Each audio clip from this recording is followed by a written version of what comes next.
Mesdames et messieurs, chers amis de l'émission Icône, bienvenue sur Speedline TV. Aujourd'hui, nous sommes avec une personnalité née le 15 avril 1948 à Porto-Novo. Il a été juriste, professeur des universités, plusieurs fois ministre, membre du présidium de la Conférence nationale des forces vives de la nation.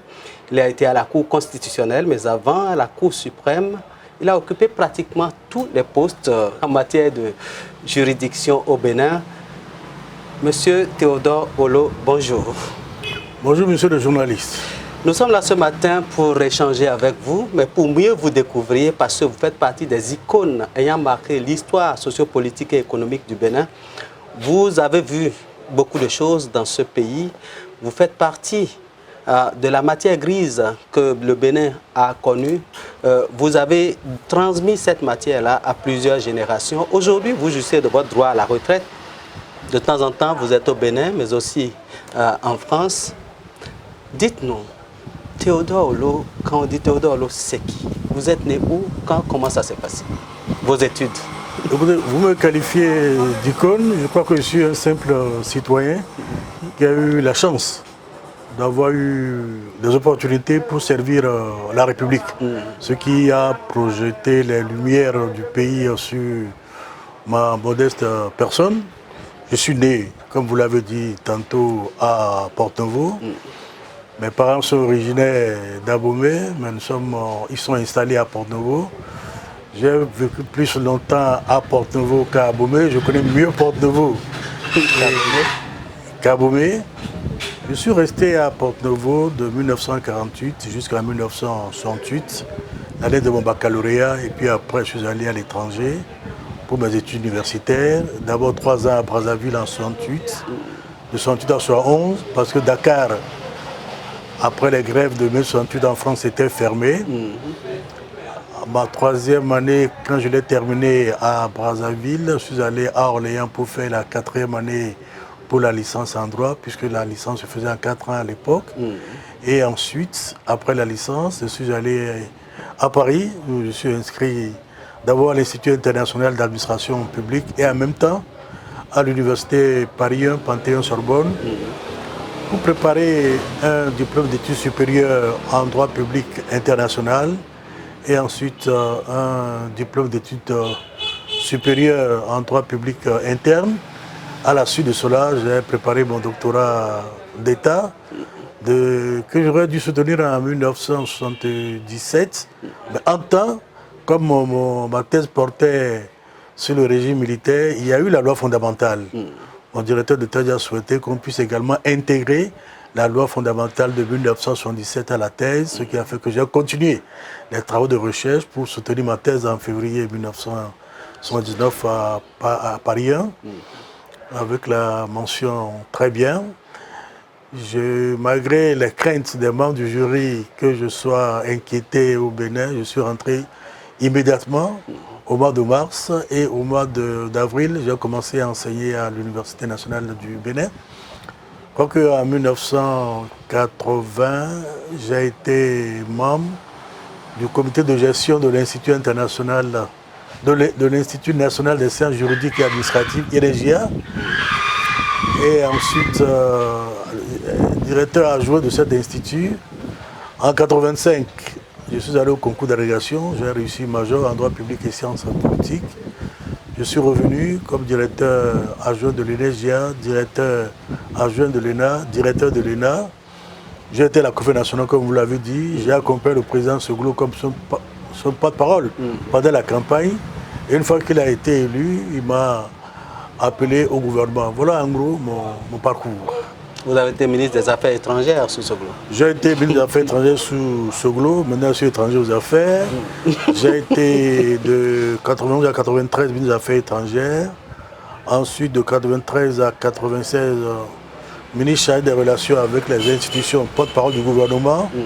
Et pendant 5 mois, en 1995, ministre de garde des Sceaux, ministre de la Justice, chargé de la législation. C'était déjà à la fin de mandat du président Soglo? Du président Soglo, le poste étant en vacant, il m'a confié cette responsabilité pendant 5 mois avant que Grâce d'Almeida ne soit nommé à ce poste. Alors, après cela, vous étiez allé à la cour Non, après cela, quand j'ai quitté le gouvernement, je suis revenu à l'université où j'ai mis en place la chaire UNESCO des droits de la personne et de la démocratie, qui résultait d'une convention qui avait été signée en 1995 entre le Bénin et l'UNESCO. Et il m'a été confié de mettre en place cette structure que j'ai eu à mettre en place, que j'ai dirigée jusqu'en 2008. Et en 2008, j'ai été nommé à la Cour constitutionnelle. Comme c'était incompatible d'assumer les deux fonctions, j'ai laissé la gestion de la chaire. Et en 2009, j'ai été élu président de la Haute Cour de justice. Mon mandat ayant été renouvelé en 2013 à la Cour constitutionnelle et mon doyen à la faculté de droit de Sorobin, dont le mandat à la Cour n'avait pas été renouvelé, mandat Cour dont il était le président de 2008 à 2013. J'ai été reconduit et j'ai été nommé par les collègues présidents de la Cour que j'ai dirigé de 2013 à 2018. Je dois rappeler que depuis 2018, je suis déjà à la retraite de 2013, j'étais déjà à la retraite de l'enseignement supérieur. En 2018, j'ai quitté la Cour constitutionnelle. Je ne suis plus dans la vie politique active. Je suis souvent appelé à l'étranger pour des colloques. Pendant 6 mois, en 2021, j'ai été recruté par les Nations Unies comme expert de la MINUSMA pour aider la transition au Mali en travaillant entre autres avec leur cour constitutionnelle et également la commission des lois de leur assemblée le Conseil national de la transition qui est le Parlement de transition. Donc voilà en gros mon parcours dans la vie liée à mes qualités d'universitaire, de juriste, indépendamment des actions que j'ai eu à mener en accompagnant souvent le président Soglo dans certaines réunions internationales. Par exemple, il m'a donné l'opportunité de rencontrer en Afrique du Sud le président Nelson Mandela. Je l'ai accompagné également à Maputo pour la création du Forum for Africa qui regroupe les anciens présidents de la République en Afrique, dont Chissano a été élu le président Soglo le vice-président et Nelson Mandela le président d'honneur. J'ai eu également l'occasion d'accompagner le président Yahi Boni en Guinée lorsqu'il a été désigné comme médiateur dans la crise en Guinée après le coup d'État.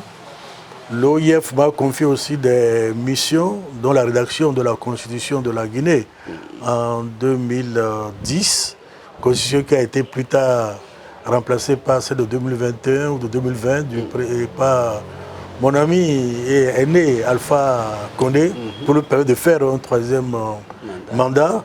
J'ai dirigé des missions d'observation des élections aussi bien pour le compte de l'OIF que pour le compte de la CEDEAO.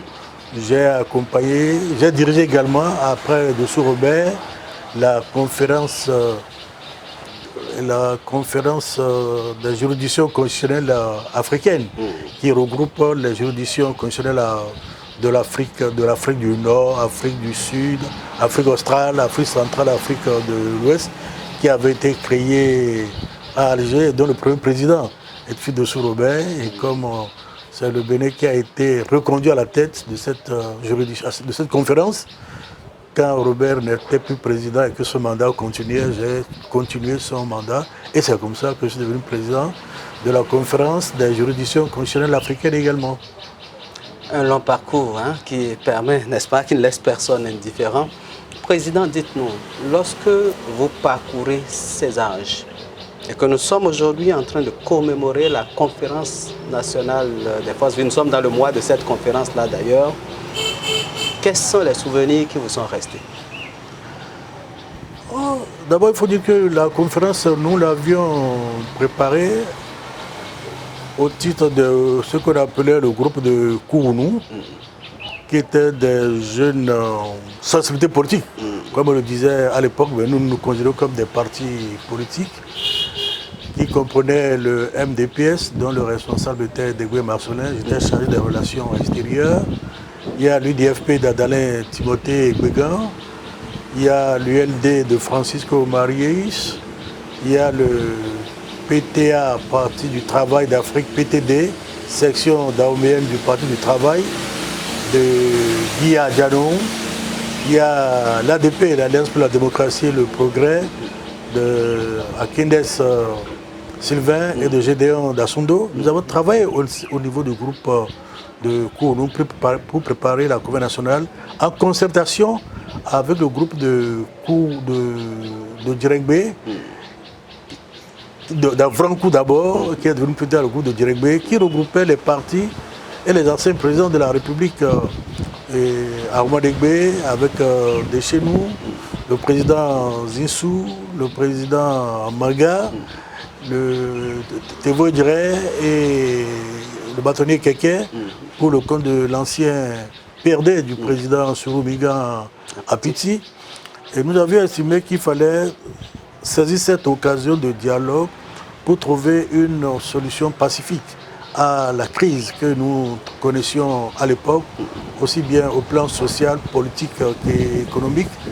Mais l'acceptation d'aller à la conférence nationale était conditionnée par le fait que cette conférence sera souveraine.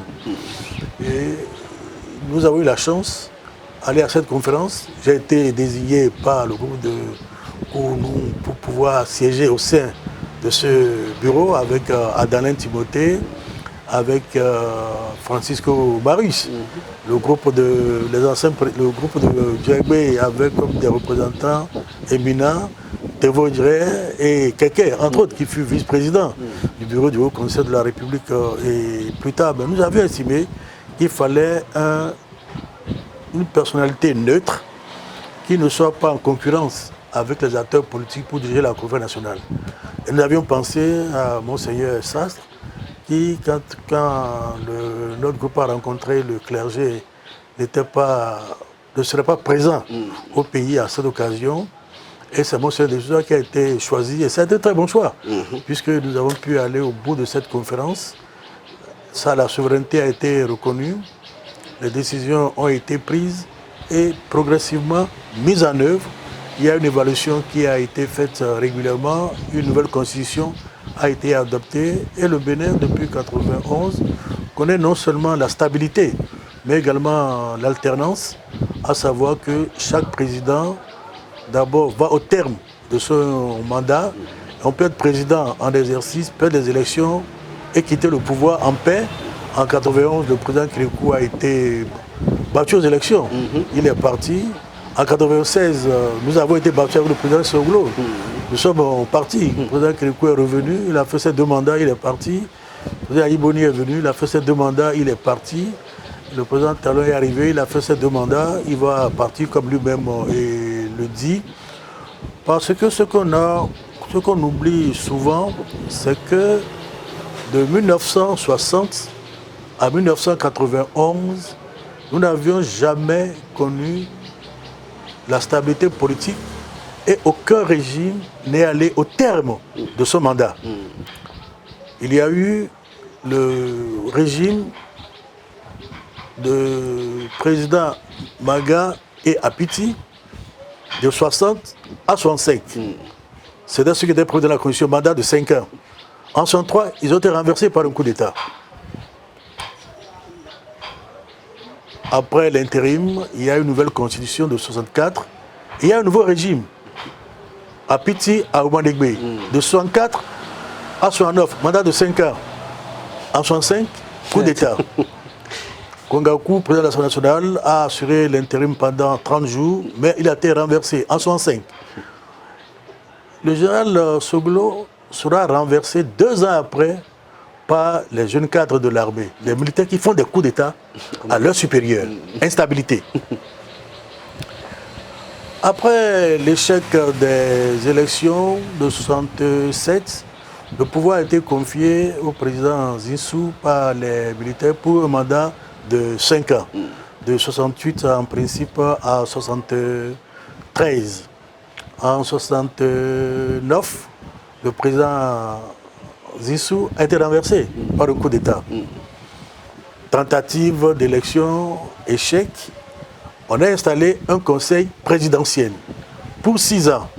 Maga devait faire de 1970, de mai 70 à mai 72, à Oumadegbe de mai 72 à 1974 et à Piti de 1974 à 1976 avant qu'on ne passe à de nouvelles élections. Maga a fait ce mandat de mai 70 à mai 72. Il a passé le témoin à Oumadegbe, qui est arrivé en mai 72, mais qui a été renversé par le coup d'État du 26 octobre 1972. Il n'est pas allé au terme du mandat et le conseil présidentiel n'est pas allé au terme du mandat.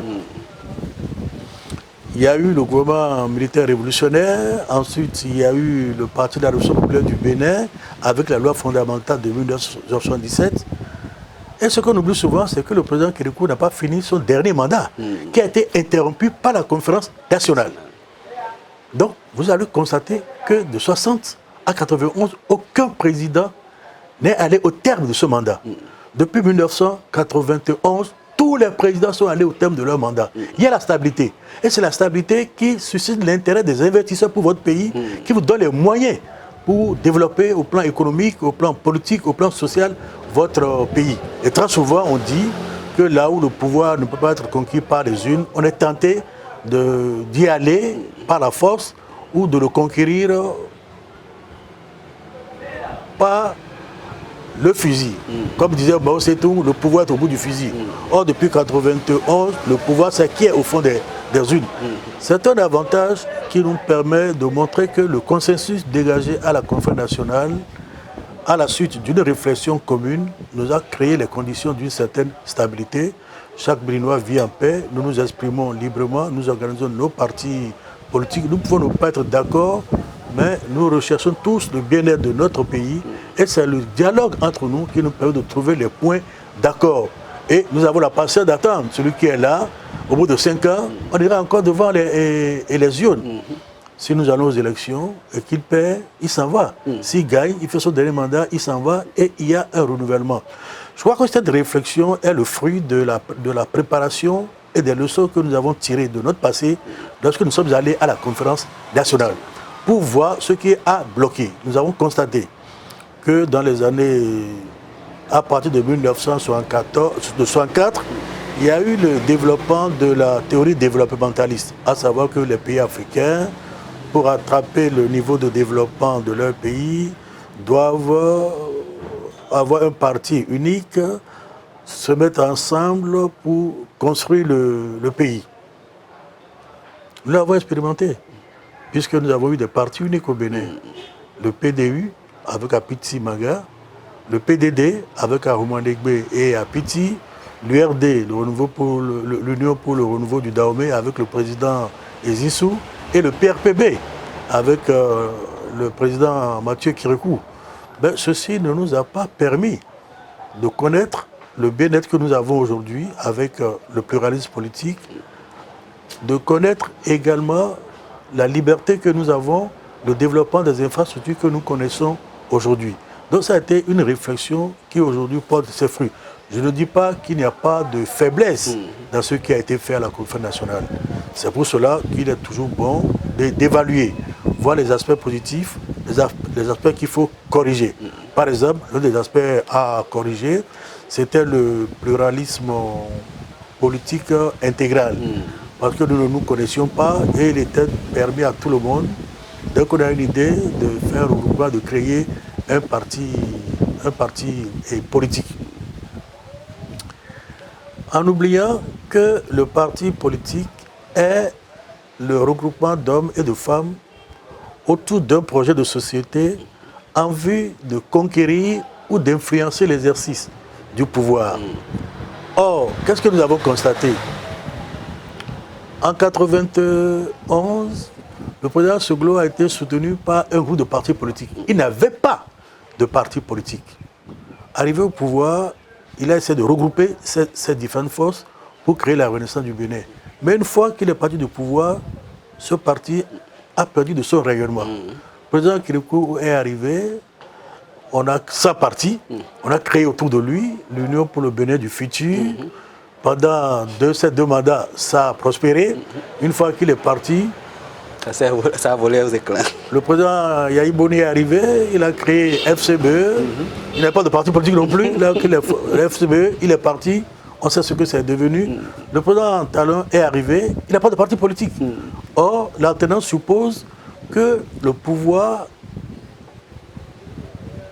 passe à des partis politiques ayant des projets de société différents pour avoir le temps, la durée de la mise en œuvre du projet de société. Ce qui veut dire qu'on n'est pas lié à un individu, mais on est dans un parti politique. Le parti gagne les élections, avoir son candidat, gagne les élections, met en œuvre ce projet. Même si le président en exercice disparaissait, parce que lui n'est immortel, le projet continue avec le parti politique. Même s'il n'y a pas des élections et que dans 10 ans, le parti revient, le projet est toujours mis en œuvre. Regardez aux États-Unis, ils ont plusieurs partis, mais il y a deux grands partis politiques qui dominent la vie politique, les républicains et les démocrates. Il est vrai, au départ, c'était les démocrates, et puis après, il y a eu la branche des démocrates qui a été créée. En Grande-Bretagne, c'est généralement les conservateurs. Avant, c'était les libéraux. Maintenant, c'est les travaillistes. Bon, en Allemagne, c'est 3 ou 4 grands partis. En France, généralement, c'était 3 ou grands partis. Les républicains, les gaullistes, non, les 4. Les républicains, les socialistes, les communistes. Il est vrai, maintenant, il y a l'extrême droite qui arrive, mais il n'y a pas cet émiettement. Ce qui veut dire que cela fait partie également des insuffisances que nous avions. Nous avons eu la sagesse d'avoir prévu la limitation des mandats. Parce que la tentation est toujours forte quand on arrive au pouvoir, que ceux qui vous entourent vous rappellent que vous êtes le meilleur, sans vous le pays ne peut pas survivre. Et on est tenté d'être toujours candidat, alors qu'il y a de nouvelles générations qu'on peut essayer de promouvoir et accompagner de ces conseils pour continuer l'œuvre et entreprise. On n'a pas cette humilité pour se dire qu'on n'est pas indispensable, qu'on peut accompagner les jeunes ayant la même préoccupation que nous, étant dans le parti, que nous pouvons soutenir, parce que ce n'est pas mon projet qu'on met en œuvre, c'est le projet du parti auquel nous appartenons qu'il essaie de mettre en œuvre. Je prends le cas d'un pays comme le Cameroun, qui n'a connu que 2 présidents de 60 ans à aujourd'hui. Vous avez un président qui est là depuis 42 ans, qui a 92 ans. Et qui est candidat à sa propre succession. Qu'on pousse à être candidat.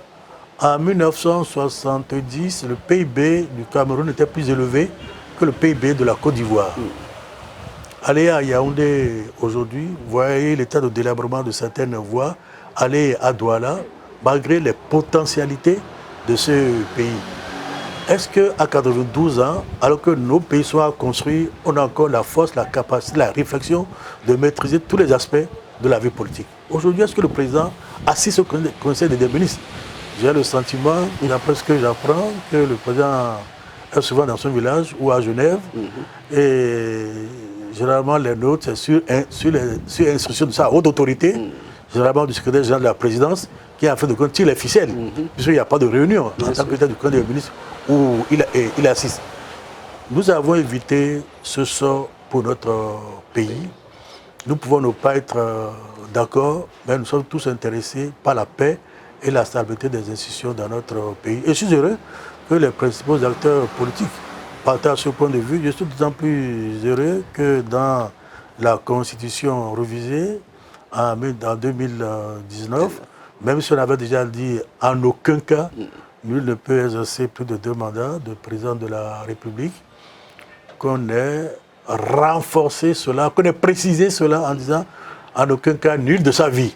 Ce qui suppose que même si on change de constitution, on n'a pas changé et sa vie. Ainsi, l'alternance peut jouer. Nous pouvons découvrir d'autres talents qui seront au service de la République. Donc, c'est des réflexions mûries qui ont permis cette conférence nationale.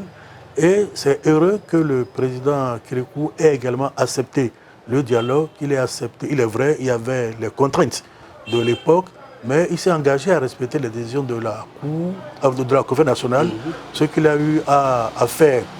Il y a un élément que nous avions inclus dans la Constitution à l'initiative du père de la Constitution, Maurice Ahanzo Glélé, qui est la Cour constitutionnelle. Il avait tenté déjà de l'inscrire dans la Constitution de 1969, du temps du président Zinsou, pour avoir une Cour constitutionnelle, puisque nous avions toujours une chambre constitutionnelle qui n'avait jamais été fonctionnelle, pour essayer de régler les litiges qui peuvent intervenir entre les acteurs politiques. Parce qu'avant cette institution, dès qu'il y avait une tension avec les acteurs politiques, c'était l'armée qui servait d'arbitre, puisque chaque acteur politique allait solliciter ses relations dans l'armée, qui essaie de trancher le litige en prenant le pouvoir et en le confisquant. En le confisquant, comme l'a reconnu le ministre de l'Intérieur, Ao Philippe, du président du général Soglo, en décembre 65, à Porto Novo, quand il a eu à dire que le pouvoir est comme le sein d'une femme, en Fongbe, quand on se met à le têter, il est si doux qu'on n'a pas envie de le lâcher. Ce qui fait que quand les militaires arrivent au pouvoir, ils ont du mal à le lâcher. Voilà, ils se portent candidats pour aller aux élections, pour se faire reconduire à la tête du pays. Je crois que ça a été une bonne décision d'avoir cet arbitre qui garantit le respect de la Constitution, des droits fondamentaux, des libertés publiques et qui régule le fonctionnement des institutions et les activités des pouvoirs publics. Et la Cour, en tout cas les premières mandatures, ont donné l'exemple de l'impartialité qu'on attend d'une telle juridiction pour garantir sa légitimité, pour garantir la légitimité de ces décisions. Je donne l'exemple simplement de la première mandature. On trouvera les mêmes exemples dans les différentes mandatures à des degrés différents. En 1993, à l'approche des élections législatives de 1995 et des élections présidentielles de 1996, j'étais au gouvernement, le ministre de l'Intérieur étant Gbégan.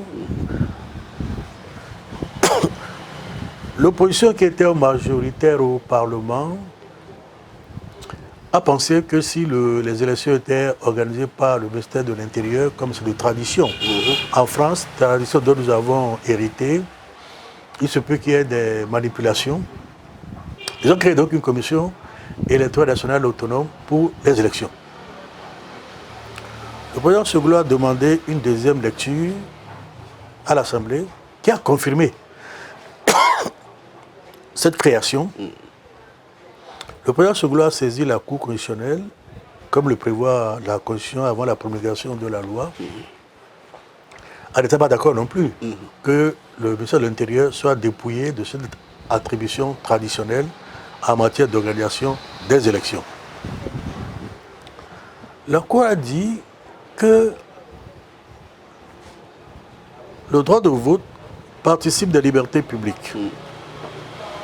Et que le fait d'avoir une autorité administrative indépendante et du pouvoir législatif et du pouvoir exécutif pour organiser les élections donne plus de crédibilité, de confiance aux acteurs politiques et que c'est un domaine qui relève aussi de la compétence du pouvoir législatif.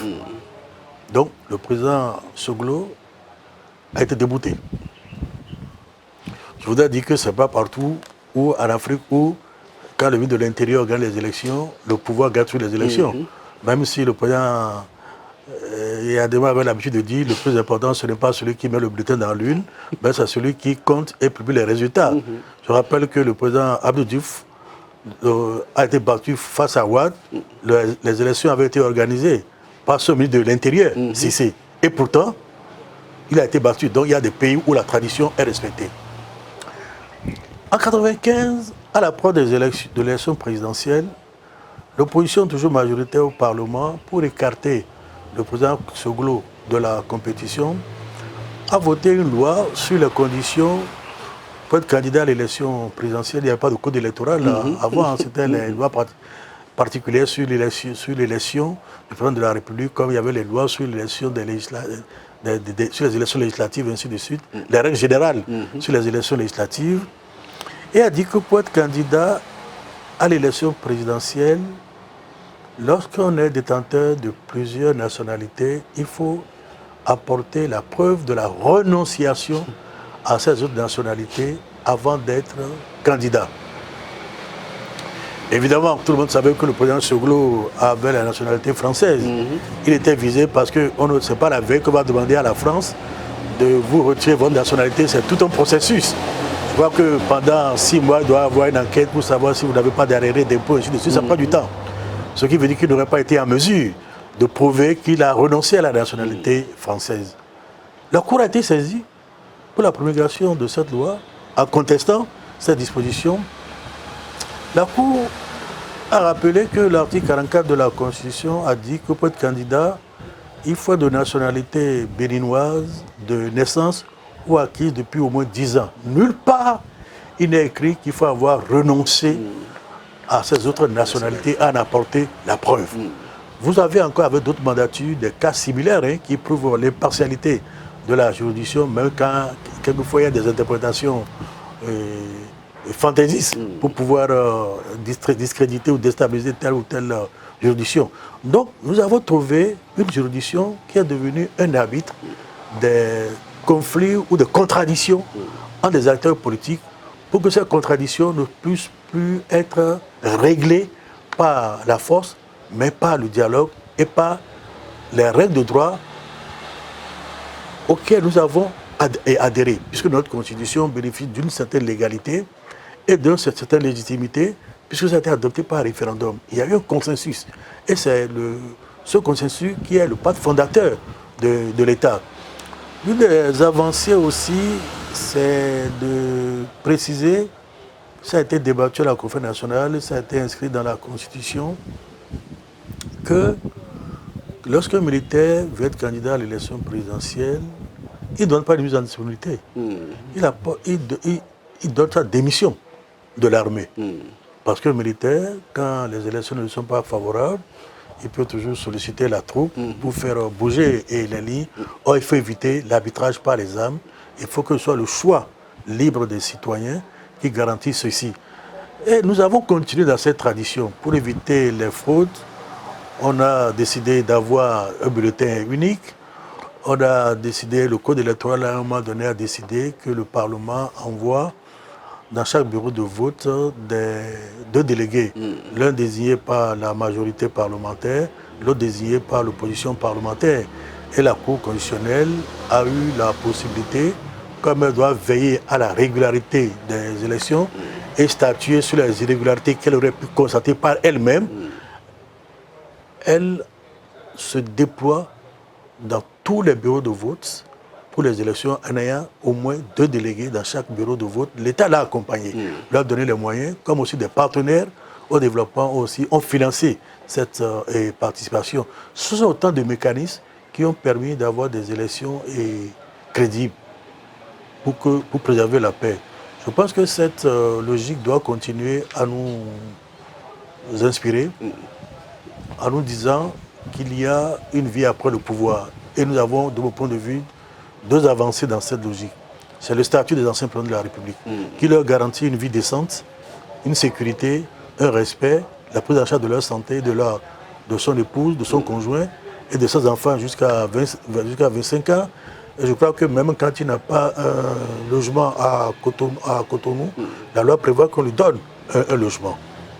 Ce qui fait que, et après le pouvoir, il y a au moins une vie décente qui est garantie au président de la République pour que la perte de ses avantages ne le pousse à vouloir s'accrocher éternellement au pouvoir. Nous avons aussi un statut de l'opposition qui n'existe pas dans tous les pays africains, qui précise qu'il y a un dialogue. Le chef de l'État consulte, en cas de nécessité, le leader de l'opposition sur des questions d'intérêt général. Il y a le financement des partis politiques, mais malheureusement, les partis politiques animent la vie politique, mais l'accent n'est pas mis dans la Constitution tout au moins sur l'éducation de leurs citoyens pour qu'ils puissent s'approprier les règles de fonctionnement de la démocratie et les exigences de l'état de droit. Parce qu'aller aux élections, ce n'est pas se bagarrer, c'est des débats d'idées. Et ce débat d'idées, on doit pouvoir le faire à tout moment pour permettre aux citoyens d'avoir un éclairage avant de faire son choix dans l'urne. Puisqu'il est là pour désigner celui qui va travailler pour son bien-être, pour un temps donné. Et vous avez pu constater que pour éviter un monopole par l'État des moyens de communication, il a été prévu la création d'une haute autorité de l'audiovisuel de la communication. Et vous vous souvenez que du temps du premier président de la RAC, René Dossa, chaque mois, on faisait le point du temps d'antenne occupé et par le pouvoir et par l'opposition.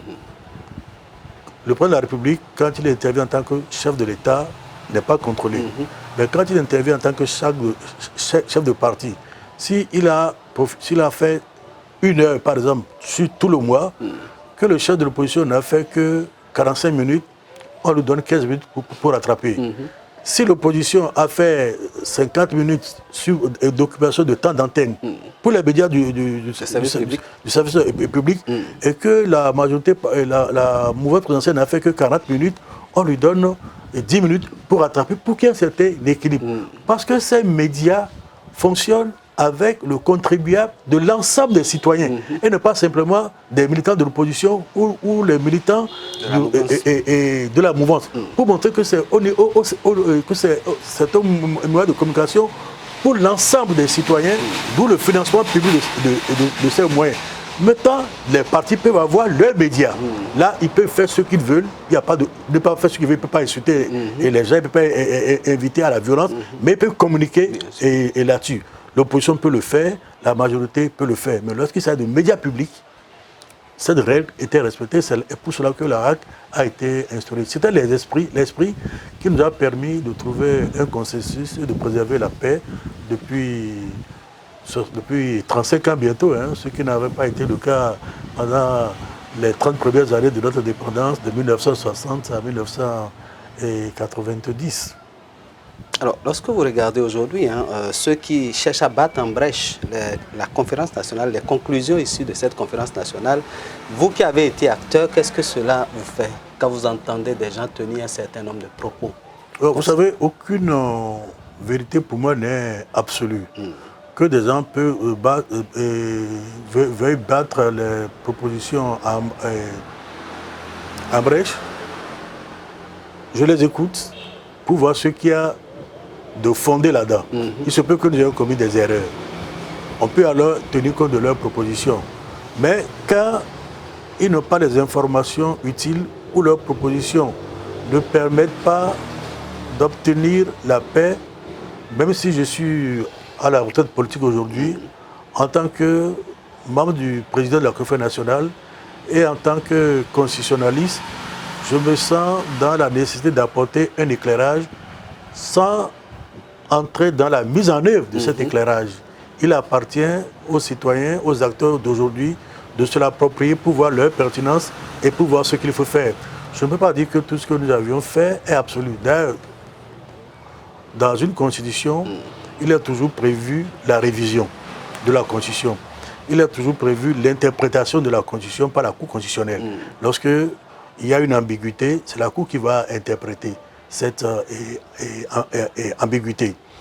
Et par conséquent, la révision permet de corriger les dysfonctionnements révélés par le fonctionnement des institutions mises en place. Mais la Constitution dit, en matière de révision, il y a des points qui ne peuvent pas faire objet de révision. Quand vous prenez notre Constitution, par exemple, la forme républicaine et la laïcité de l'État ne peuvent pas faire objet de révision. On peut tout réviser sauf ça. Mais la loi, lors du vote du contrôle de constitutionnalité de la loi organique sur le référendum, je crois en 2011 ou en 2009, la Cour a ajouté, en plus de la forme républicaine de la laïcité de l'État, la Cour a ajouté la limitation à 2 du nombre des mandats, l'âge de 40 ans au moins et de 70 ans au plus pour être candidat à l'élection présidentielle, la forme, la nature présidentielle du régime. Et si vous avez fait attention, ces différentes questions ont fait objet de débats à la Conférence nationale, de débats pendant la vulgarisation de l'avant-projet de constitution élaboré par la Commission constitutionnelle, présidée par Anzo Glele, dont j'ai été membre avec Dossou Robert et d'autres personnes. Et quand nous n'étions pas arrivés d'accord sur certains points, après avoir fait la vulgarisation, c'est 3 bulletins qui ont été proposés pour le référendum. Je crois le bulletin blanc, pour ceux qui sont d'accord avec la constitution à l'État, à savoir le régime présidentiel, la limitation du mandat et l'âge de 40 ans au moins et de 70 ans au plus. Pour ceux qui sont contre la limitation d'âge, donc on saute le verrou, c'est le bulletin vert. Ceux qui sont pour le régime semi-présidentiel, à savoir la nomination d'un Premier ministre chef du gouvernement, c'était le bulletin rouge. Je crois que le bulletin blanc a eu plus de 86% des suffrages. Le rouge peut-être 12 pour 10% ou 4%. Et le vert 6 ou je ne suis plus sûr des chiffres. Ce qui fait que dans notre constitution, on dit le président, le chef de l'État est le président de la République, chef du gouvernement. Et quand pour la première fois avec le président Kérékou,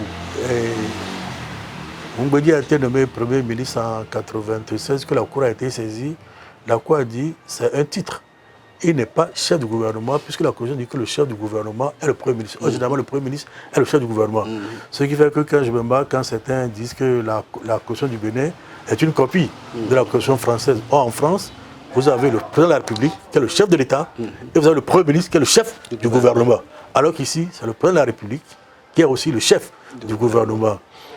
Au Bénin, nous avons prévu une limite d'âge, nous avons prévu une limitation des mandats.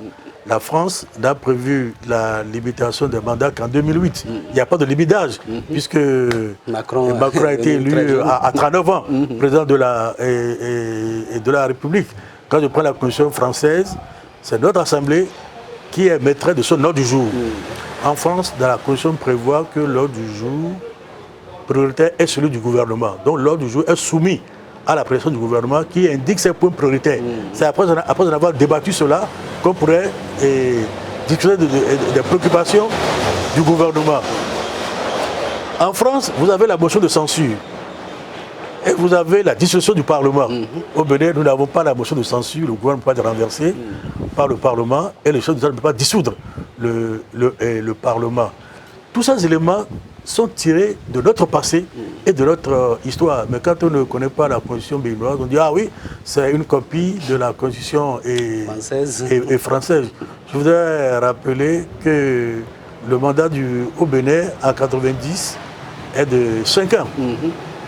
Je crois que c'est en 2000, avec le président Chirac, que le mandat du président de la République est passé de 7 ans à 5 ans.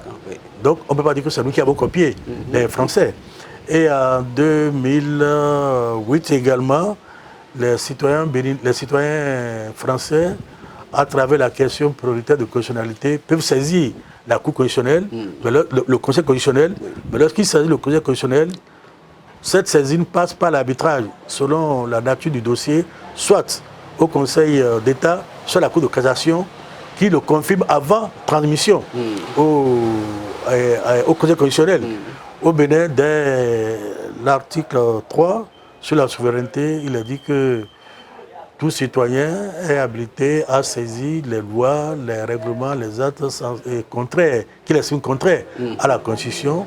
Et l'article 121 ou 122 précise également qu'il le fait de façon directe, c'est-à-dire même s'il n'a pas un intérêt à agir, soit il le fait lorsqu'on veut lui appliquer au cours d'un procès ce qu'on a appelé l'exception d'inconstitutionnalité, lorsqu'au cours d'un procès, on veut lui appliquer une loi qu'il estime contraire à la Constitution, puisque la Cour a été installée en 1993, de 1960, il y a des lois qui ont été votées et qui sont toujours en application, mais qui n'ont pas fait de contrôle de constitutionnalité. Si dans un procès, on veut lui appliquer une loi de 1962 par exemple, s'il estime que cette loi est contraire à la Constitution d'aujourd'hui, il saisit la Cour qui peut dire que cette loi est contraire à la Constitution. Donc voilà autant d'éléments qui permettent de dire que la Constitution du Bénin n'est pas la copie de la Constitution française, même si le droit constitutionnel est une science, même si on peut retrouver des règles communes. Quand vous allez au Nigeria, quand vous allez en France, que vous êtes en circulation, il y a le code de la route. Quand le feu est rouge, vous vous arrêtez. Quand il est vert, vous pouvez passer. C'est parce que vous l'avez fait au Bénin que vous copiez. Et la France, en Grande-Bretagne, par exemple, on ne circule pas à droite. Ça, la circulation est à gauche. Les Nigériens ne le font pas. Mais quand le feu est rouge, ils s'arrêtent. Donc il y a des règles communes qu'on peut retrouver. Alors, lorsque vous regardez du haut de votre âge aujourd'hui, quand vous regardez votre parcours, est-ce que vous avez des regrets? Ah, écoutez, je peux avoir commis des erreurs dans ma vie. Personne ne peut dire qu'il n'a pas commis d'erreurs. Je n'ai pas de regrets, j'ai toujours assumé mes choix. J'ai décidé de rentrer au Bénin après mes études parce que j'ai bénéficié d'une bourse pour faire mes études secondaires, mes études supérieures. C'est le contribuable béninois qui m'a permis d'avoir cette opportunité, même si mes parents m'ont envoyé à l'école primaire dans des écoles catholiques et à leurs frais. J'ai fait ma thèse sur le régime militaire. Il y a un chapitre qui a été intitulé « Le socialisme du verbe ». Et les membres du jury avaient craint pour ma vie si je devais rentrer au pays. Je suis rentré, il y a eu grève à l'université. À Zéro, au champ de foi, m'a menacé avec mon collègue et ami Noudianoumé Philippe. À Zéro, nous sommes devenus des amis très, très liés. Nous le sommes d'ailleurs, même si on ne se voit plus comme avant. On m'a proposé la nationalité française quand j'étais enfant. J'ai refusé. Quand je devais rentrer au Bénin, c'était le service patriotique. Il fallait gagner 20 000 francs. Et pourtant, j'ai accepté de devenir. Et j'ai eu la chance. L'État n'ayant plus les moyens, on nous a pu envoyer faire le service patriotique et militaire. Donc j'ai eu mon salaire normal. Il est vrai, c'est avec rappel. Puisqu'à l'époque, il fallait attendre au moins 10 mois avant de commencer à toucher son salaire.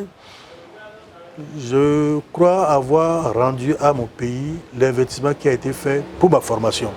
Et en cela, je peux avoir commis des erreurs parce que nul ne peut dire que tous les actes qui posent sont des actes sans faute. Ben, je suis prêt à accepter les critiques. Ça me permet moi-même d'évoluer et d'aller de l'avant, de ne pas rester figé sur mes positions. D'où mon respect pour l'écoute des autres et mon échange aussi avec les autres, mais dans le respect des fonctions de chacun. Je ne ferai pas un débat contradictoire avec un chef d'État. Par exemple, on ne le sait pas souvent, mais je peux le dire aujourd'hui, en conseil des ministres, il m'arrive de ne pas être d'accord avec le président Sougoulou, mais je m'étais. Il connaît, c'est un code entre nous. Dès que je m'étais, c'est que, je ne suis pas d'accord, et comme il m'honore de son amitié, après le conseil m'appelle, alors qu'est-ce qu'il ne va pas? Je lui donne mon point de vue. Lui, il est chef de l'État. Il a des informations grâce au service de renseignement, grâce aux diverses informations que moi je n'ai pas. Bien sûr. Et ces informations peuvent m'amener à comprendre que c'est moi qui suis dans l'erreur et je le reconnais. Mais quelquefois, mon analyse le convainc. Il se l'approprie et il met ça en œuvre comme son idée. Mais je ne vais pas dire que c'est mon idée. C'est son idée, puis c'est lui qui peut mettre ça en œuvre. Absolument. Si je dis que c'est mon idée, est-ce que je peux mettre ça en œuvre? Mais je me réjouis au moins que cela puisse être fait. D'où l'utilité du dialogue. Écouter l'autre. Parce que nous ne pouvons dire qu'il a toujours raison et raison sur tout. Non, nous ne le connaissons pas et pas tout, malheureusement. Alors aujourd'hui, vous êtes à la retraite. Que faites-vous de vos journées? Généralement, je lis, je continue à m'informer. Quand il y a de nouveaux ouvrages sur des questions de droit constitutionnel, de relations internationales, la plupart de mes enfants étaient en France, je leur commande ça. Parce que moi, j'aime bien le support papier, pas le support numérique. Et ça m'a enrichi. Je participe à des colloques. Par exemple, au mois de juin, j'étais à un colloque en France. Au mois de juillet, j'étais encore un colloque en France. à l'université Paris-Est-Créteil sur la légitimité du juge constitutionnel. En janvier, j'étais en France, toujours à l'université Paris-Est et Créteil, sur les réformes constitutionnelles dans le monde contemporain. J'avais été sollicité pour présenter la leçon inaugurale, parce que mon expertise en matière constitutionnelle ne se limite pas simplement au Bénin. Déjà, dans les années, à la fin des années 80, non, en 2000, j'avais été déjà invité au Niger pour faire la leçon inaugurale sur un colloque organisé par l'association nigérienne de droit constitutionnel sur la Constitution. Et c'est moi qui ai fait la leçon inaugurale intitulée « La Constitution ». J'ai enseigné le droit constitutionnel, j'ai la documentation actualisée sur le droit constitutionnel, c'est ma passion. Je fais du sport, je suis membre de l'Académie nationale des sciences, arts et lettres du Bénin et je participe aux activités de l'Académie. Je suis les émissions télé, je suis la radio pour être à l'écoute des informations. Je voyage pour aller voir mes petits-enfants et pour mes petits-enfants qui sont ici de temps en temps, je vais même passer le week-end avec eux. Donc je crois que j'ai une retraite bien remplie, à mon avis. Et je rends grâce à Dieu d'être encore là. Entre-temps, vous êtes un homme de foi.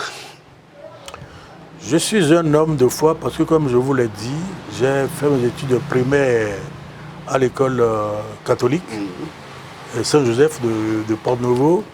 J'ai été enfant de cœur, j'ai été légionnaire de Marie, j'ai été membre de la jeunesse étudiante catholique qu'on appelait G6.